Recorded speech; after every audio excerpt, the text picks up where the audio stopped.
नमस्कार दोस्तों, स्वागत है आप सभी का अनअकैडमी पीएससी संकल्प पर। मैं हूं अनूप उपाध्याय, लेकर आ चुका हूं खबर चीन की। चीन में दोस्तों राष्ट्रपति का चुनाव हुआ था और तीसरी बार राष्ट्रपति का चुनाव जीते हैं चीन के राष्ट्रपति शी जिनपिंग। और शी जिनपिंग जब तीसरी बार चुनाव जीते हैं तो उन्होंने अपने राष्ट्र के लोगों को ताकतवर और महान बनाने के लिए जो है वो शपथ लिया। और शपथ कैसे लिया? शपथ लिया मुट्ठी बंद करके, जो कि आपके स्क्रीन पर देखने को मिल रहा है। इनके करीबी हैं जिनका नाम है कियांग, जिसको ये प्रधानमंत्री बनाएंगे, ऐसा सुनने में आ रहा है।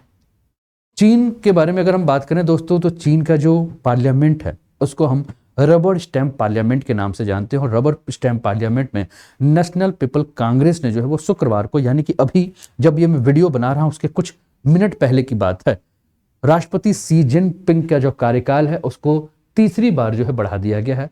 और उन्हें तीसरी बार जो है राष्ट्रपति बनाने का जो है वो इनका रास्ता साफ हो गया है। मतलब ये राष्ट्रपति बन चुके हैं, तभी ये शपथ ले रहे हैं। तो राष्ट्रपति बनाने का प्रस्ताव अगर हम बात करें तो 2952 वोटों से जो है पास किया गया। और कम्युनिस्ट पार्टी के किसी एक नेता जो है वो इनके खिलाफ वोट नहीं किए। किसको वोट करना भैया, किसको मरना है, किसी ने जो है वो वोट नहीं किया।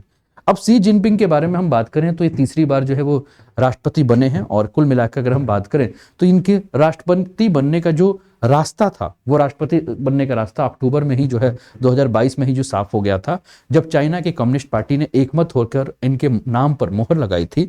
और वो अपने भरोसेमंद ली कियांग को चीन का प्रीमियर यानी कि प्रधानमंत्री बनाएंगे, इसके बारे में बात हुई थी। तो ये तस्वीर जो है वो चीन के नेशनल पीपल्स कांग्रेस में हिस्सा लेने पहुंचे चीन के राष्ट्रपति शी जिनपिंग का है, जो कि आपके स्क्रीन पर नजर आ रहे हैं। और ये दूसरी तस्वीर जो कि मैंने आपको पहले ही दर्शाई थी, जिसमें ये मुट्ठी बंद कर जो है तीसरी बार राष्ट्रपति बनने का शपथ ले रहे हैं राष्ट्रपति शी जिनपिंग, ये आपको देखने को मिल रहा है। अब इसके बारे में और भी हम बात करें और इसको हम समझें दोस्तों कि न्यूज़ क्या है और कैसे कैसे न्यूज़ जो है वो आपके लिए इंपॉर्टेंट बन जाएगा, है ना। कहाँ कहाँ से जो है ये आपके लिए यहाँ प्रश्न पूछे जाएंगे, इसके ऊपर हम लोग जो है वो चर्चा करेंगे, इसके ऊपर हम लोग जो है वो बात करेंगे। देख, तो शी के बारे में कहा जा रहा है कि तीसरी बार राष्ट्रपति बनने से अगर इनके संबंध में जो इंपॉर्टेंट 5 जुड़ी बातें हैं, तो दोस्तों शी जिनपिंग का जो ये विजिंग में अगर हम बात करें तो जो सेरेमनी होगा, उस सेरेमनी में अपने दाहिने हाथ की मुट्ठी को उठाकर और बाएं हाथ को चीन के संविधान पर रखकर जो है इन्होंने ये शपथ लिया है। और इस दौरान उन्होंने चीन को जो है वो ताकतवर बनाना, चीन को जो है वो खुशहाल बनाना और महान सोशलिस्ट देश बनाने का जो है इन्होंने वादा जो है वो किया है, जो कि आपके स्क्रीन पर ये आपको देखने को मिल रहा है, जो कि इन्होंने ये सारी की सारी जो है वो बात की है। ठीक है, इसके अलावा अगर हम बात करें दोस्तों तो ये कहा जा रहा है कि ये जो तीसरा टर्म जो है शी जिनपिंग को मिला है, इस टर्म में अगर हम बात करें तो शी जिनपिंग जो है वो माओ के बाद, आपके स्क्रीन पर आप देखिए कि ये आपको माओत्सुंग नजर आ रहे हैं, जिनका समय 1949 से 76। और ये कुल मिलाकर अगर हम बात करें तो ये एक के बाद एक सारे के सारे चीन के जो है ताकतवर नेता हैं, जिनके हाथ में जो है चीन की बागडोर रही। तो अभी हम वर्तमान में बात करें तो माओ से तुंग के बाद या माओ के बाद, जिनको शॉर्ट फॉर्म में माओ कहते हैं, तो माओ के बाद अगर हम बात करें तो शी जिनपिंग जो है वो चीन के सबसे ज्यादा समय तक राष्ट्रपति बनने वाले जो है वो दूसरे नेता बनेंगे। और जिस ली कियांग को शी जिनपिंग अपना प्रधानमंत्री या प्रीमियर बनाने वाले हैं, उन्हीं के नेतृत्व में चीन ने कोरोना की चुनौती को जो है वो पार किया था। इसके अलावा पीपल्स लिबरेशन आर्मी के कमांडर भी जो है वो बनाए गए हैं। कौन? Xi Jinping. और आप देख रहे हैं कि सबसे पहले 1949 से 76 जो है वो माओ तुंग का समय है। उसके बाद आप क्या देख रहे हैं, डेंग आपको नजर आ रहे हैं, है ना। डेंग सियाओपिंग 1976 से 79 जो है वो आप इनका समय देखने को मिल रहा है, 76 89। उसके बाद 1989 माफ कीजिएगा 1989 से 2002, 1989 से 2002 जो है वो जियांग जेमिन का समय आपको नजर आ रहा है। इसके बाद आप देखेंगे कि 2002 से लेकर 2012 तक जो है वो हूं जिनताओ जो थे वो थे। और उसके बाद 2012 से अभी तक अगर हम बात करें तो ये शी जिनपिंग का जो है वो कार्यकाल आपको आपके स्क्रीन पर देखने को मिल रहा है। अब तीसरा बार जो ये कार्यकाल बढ़ाया गया है, इस बढ़ाए जाने को एक दिन पहले अगर हम बात करें तो शी जिनपिंग ने नेशनल पीपल्स कांग्रेस में चीन के लिए अपनी प्राथमिकताओं को जो साफ कर दिया है कि उनकी प्राथमिकता क्या होंगी, तीसरे कार्यकाल में वो चीन को क्या देने वाले हैं। आज उन्होंने ये शपथ लिया है और कल यानी कि बृहस्पतिवार, गुरुवार, थर्सडे की अगर हम बात करें तो उन्होंने सेना को मजबूत करने की बात कही। क्योंकि आप देख रहे हैं जिस प्रकार से वैश्विक घटनाक्रम चल रहे हैं, जिस प्रकार से चाइना और अमेरिका जो है वो आमने सामने आपको देखने को मिल रहे हैं, जिस प्रकार से ताइवान का मुद्दा हमें देखने को मिल रहा है, जिस प्रकार से चीनी सागर में हम देख रहे हैं कि चीन को महसूस हो रहा है कि अब उसका विरोध शुरू हो रहा है। तो ये काफी सारी जो चीजें हैं जिसको देखकर जो है वो चीन के वर्तमान राष्ट्रपति, जिनका तीसरा कार्यकाल आज से शुरू हो चुका है कुछ मिनट पहले से, उनको ये समझ में आ चुका है कि अगर हमें अपना मजबूत अगर हम नहीं करेंगे, अपने आप को, अपनी सेनाओं को मजबूत नहीं करेंगे, तो हमारे लिए समस्या जो है वो ये हो जाएगी कि हम कैसे टिक पाएंगे। यानी कि पूरा का पूरा जो फोकस है अपने तीसरे कार्यकाल में, जिन्होंने बहुत ही प्राथमिकता से अपनी बात को कही है, इनकी प्राथमिकता यही है कि ये बात कह रहे हैं कि हम सबसे पहले अपनी सेना को जो है वो मजबूत करेंगे। तो हमें, इन्होंने जब संसद में अपना भाषण दिया, संसद में जब अपनी बात कही, तो उन्होंने कहा कि देखिए हमें अपने सेना को जो है उसका विस्तार बहुत तेजी से करना होगा, और साथ में चीन को जितने भी स्ट्रैटेजिक चुनौती हैं, जितने भी खतरे हैं, उन सभी से बचाने के लिए काम करना होगा। और इसके लिए पीपल्स लिबरेशन आर्मी यानी कि पीएलए को जो है वो दुनिया का सबसे टॉप क्लास का फौज बनाना होगा। तो आपके स्क्रीन पर आप देख रहे हैं, ये टॉपिक भी आपको देखने को मिल रहा है कि जिनपिंग के सामने कौन कौन से चैलेंज है। ठीक है, तो सबसे पहला चैलेंज हम क्या देख रहे हैं कि वैश्विक जिस प्रकार से प्रतिद्वंदिता देखने को मिल रही है, पीएलए को जो है इन्होंने कहा कि हम भैया दुनिया का टॉप क्लास का जो है वो आर्मी बनाएंगे। तो इसके लिए कैसे होगा, तो सेना का बजट है, तो चीन नेशनल पीपल कांग्रेस ने पिछले हफ्ते जो है जो सेना का बजट, जो टोटल जो बजट किया, उसमें जो डिफेंस बजट की घोषणा की, वो 2023 के लिए अगर हम बात करें तो 18 लाख करोड़ रुपए की, और भारत के डिफेंस बजट की 3 गुना जो है वो इस समय चाइना का डिफेंस बजट हमें देखने को मिल रहा है। ठीक है ना, तो डिफेंस बजट में हम देखें तो 7.2% की जो है वो चाइना के द्वारा जो है बढ़ोतरी की गई है। और साथ में वहां के कम्युनिस्ट सरकार ने जो है वो कहा है कि हम ये सारी की सारी बढ़ोतरी इसलिए कर रहे हैं क्योंकि काफी सारे बाहरी खतरे हैं, और इन बाहरी खतरों से जो है वो हमें निपटने की जो है वो आवश्यकता है, इसलिए हमें ये सारी चीजों पर ध्यान देना है। इसके अलावा देश में जिस प्रकार से कमजोर होती इकोनॉमी है, ये एक चुनौती है। बेकाबू कोविड-19 जो है वो एक चुनौती है, और उइगर समुदाय का जो चैलेंज है। इसके अलावा मुस्लिमों का जो मसला है, आय में असमानता है। ये तो देश के अंदर देख रहे हैं। विदेश से क्या देख रहे हैं, तो साउथ चाइना सी में टकराव हो रहा है, बेल्ट एंड रोड इनिशिएटिव को चैलेंज मिल रहा है, हांगकांग में लोकतंत्र समर्थकों का जो आंदोलन चल रहा है, ताइवान मामले में यूएस से सीधी चुनौती मिल रही है, और चीनी कंपनियों के ऊपर भी जो है वो विदेशों में जो है इसको चुनौती मिल रही है।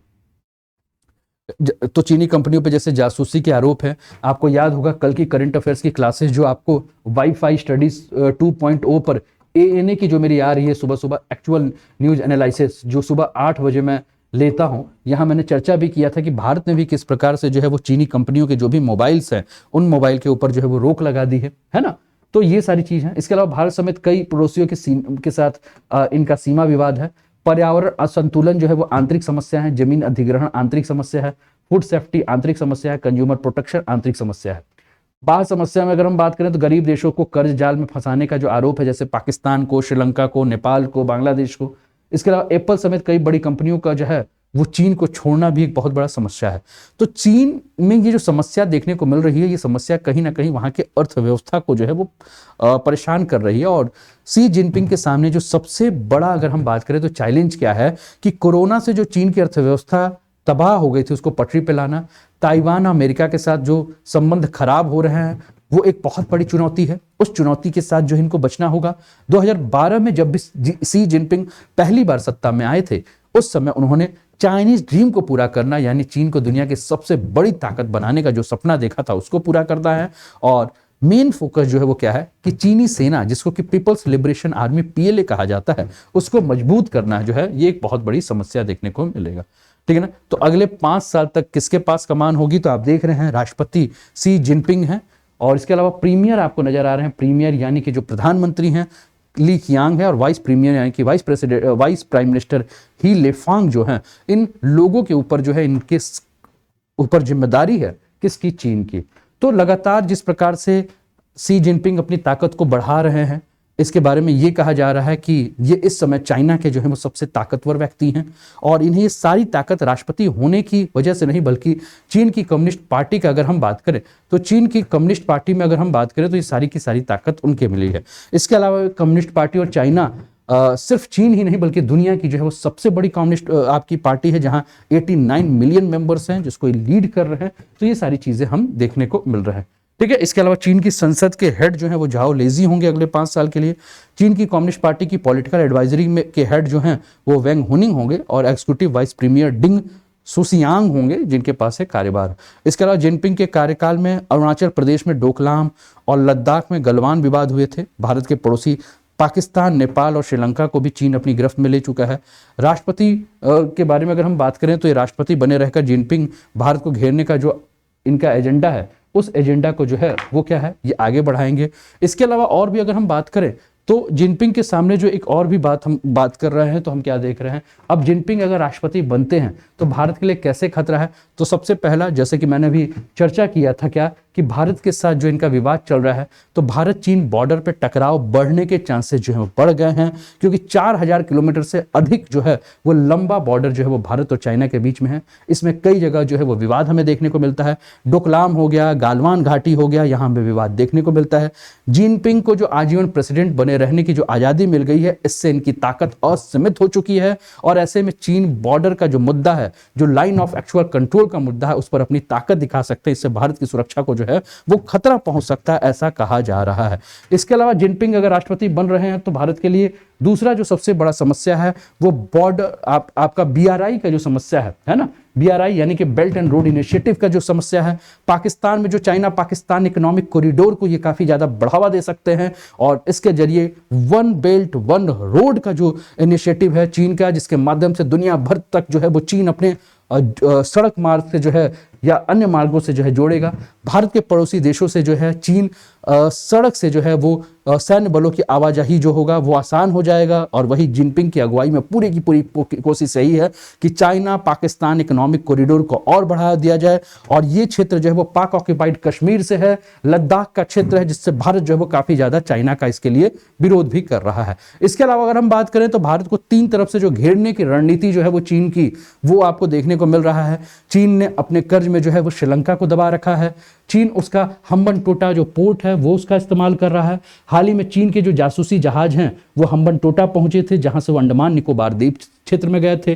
पाकिस्तान को चीन जो है लगातार सैन्य सहायता दे रहा है, आधुनिक हथियारों से जो है वो पाकिस्तान को लैस कर रहा है। इसके अलावा नेपाल में भी जो है इसकी एंट्री दिख रही है, लेकिन आपने देखा कि जिस प्रकार से नेपाल में ओली जो है उनका शासनकाल समाप्त हुआ है, नए राष्ट्रपति चुने गए हैं, लेकिन ओली का कहीं ना कहीं जो खिंचाव जो चीन के साथ देखने को मिल रहा है, ये भी कहीं ना कहीं भारत के लिए जो है समस्या है। तो ये हम देख रहे हैं। इसके अलावा इंडो पैसिफिक और हिंद महासागर क्षेत्र में जो दखल है, आप देख रहे हैं कि चीनी नौसेना जिस प्रकार से दखल अंदाजी कर रही है। साउथ चाइना सी में जापान, वियतनाम, फिलीपींस, मलेशिया के साथ जो टकराव हो रहे हैं, ये भी काफी खराब स्थिति है। इसके अलावा जापान का जो सेनकाकू आइलैंड है, उसको लेकर जापान और चाइना के बीच का जो टकराव है काफी पुराना है, ठीक है, क्योंकि चीन जो है इस पर कब्जा करना चाहता है, फाइटर जेट्स और मिसाइल तैनात करना चाहता है, और ये भी सारी चीजें हैं। इसको अगर हम देखें तो भारत के लिए भी काफी खतरा जो है वो हमें देखने को मिलेगा, ठीक है ना। तो चीन के बारे में हम बात कर रहे हैं, ये जो वहाँ के सी जिनपिंग है, इनके बारे में हम चर्चा कर रहे थे। उम्मीद है कि आपको ये टॉपिक समझ में जरूर जो है वो आया होगा, तो आप कमेंट करके जो है वो इसके बारे में बता सकते हैं। इसके अलावा दोस्तों, अगर आप अनअकैडमी पर उत्तर प्रदेश PCS की तैयारी कर रहे हैं तो इंडिया के टॉप एजुकेटर के साथ आप अपनी तैयारी कर सकते हैं। 40% ऑफ जो चल रहा है दोस्तों, आप अनूप 10 कोड का यूज करके अनअकैडमी के किसी कोर्स पे अगर आप सब्सक्रिप्शन लेते हैं तो आपके फी में है आपको 40% अप टू 40% ऑफ मिलेगा। ये सीमित ऑफर है दोस्तों, इसका लाभ उठाइए, है ना, बहुत ही सीमित है। इसके अलावा अगर हम बात करें दोस्तों तो ये आपका स्क्रीन पर यूपी PSC का प्राइसिंग प्लान नजर आ रहा है, इसका आप लाभ उठा सकते हैं। अचूक करके यूपी PSC प्रीलिम्स 2023 का बैच चल रहा है, क्रैश कोर्स, इसका आप लाभ उठा सकते हैं दोस्तों। अगर आप यूपी PSC की तैयारी कर रहे हैं, CSET आपका दिक्कत है, तो 16 मार्च से बैच है, इसका आप लाभ उठा लीजिए।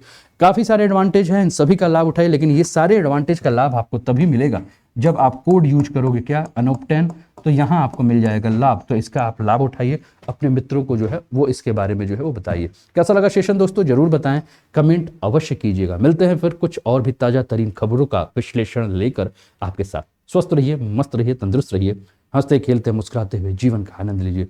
जय हिंद, जय भारत।